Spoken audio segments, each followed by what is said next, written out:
As a physician, you're probably aware of the explosion of peer-reviewed articles on telomeres and telomerase. At last count, there were more than 20,000. The study of telomeres has resulted in the 2009 Nobel Prize and a myriad of research projects, but perhaps most important for physicians in an era of personalized medicine, a valuable emerging clinical tool. Along with other biomarkers, today, telomere testing is being used to help detect disease, stratify risk, determine prognosis, and tailor treatments for a multitude of disease states. Before we discuss these clinical advantages, let's take just a minute to review telomere biology. The ends of linear chromosomes are capped by telomeres, repeating sections of non-coding DNA that protect the important areas from degradation. Telomeres shorten after each chromosome replication. When the telomeres become critically short, this triggers a process of replicative senescence, whereby further cellular division is normally halted.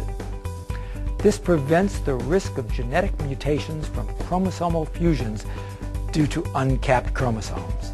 In special cells, such as stem cells, germ cells, and cancer cells, an enzyme called telomerase is highly active. Telomerase works along with a protein complex called shelterins to lengthen the telomeres depending on cell type. The Hayflick limit establishes the absolute number of cellular divisions in the range of 50 to 70 times. This governs the upper end of potential cell longevity.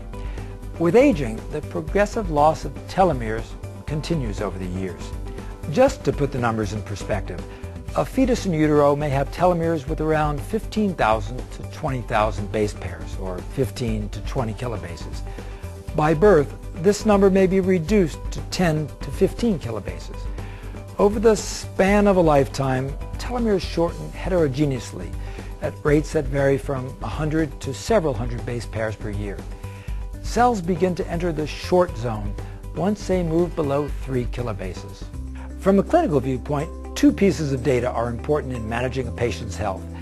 These are 1, the percentage of critically short telomeres, and 2, the rate of telomere attrition.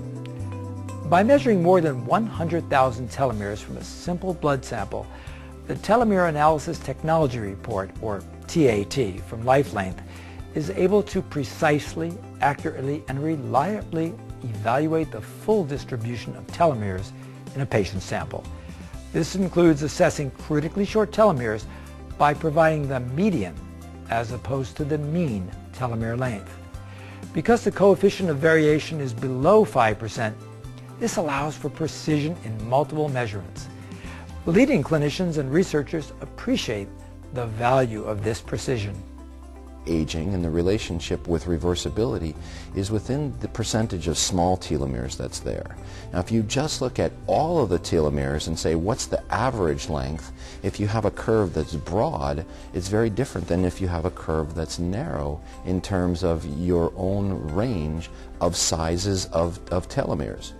So given that, knowing what the small telomeres are, which is really where the issue is, that's what you need. And that's what's different than what you find in a lot of telomere testing, because if you're just getting an average and you're trying to shift the average versus trying to shift or work with or understand where the true meaning is, which is with the short telomeres, that's what you need.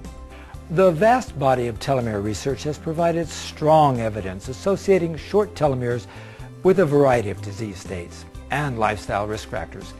Critically short telomeres contribute to cardiovascular disease, type 2 diabetes, cancer, osteoarthritis and osteoporosis, pulmonary fibrosis, major depressive disorders, and CNS diseases.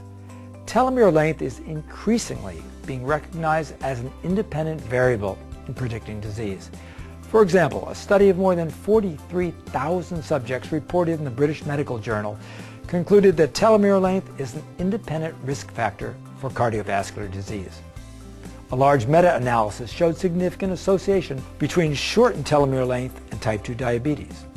Other studies are showing that the finding of short telomeres may be associated with the aggressiveness of certain cancers.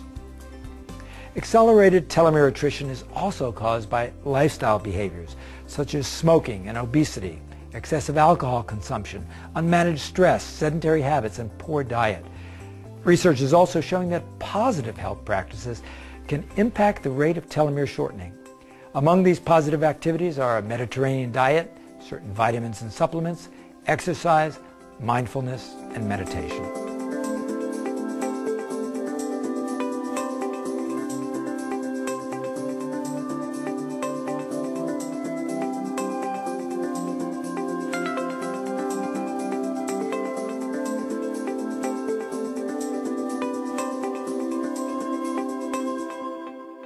Increasingly, telomere health is becoming an important component of personalized medicine.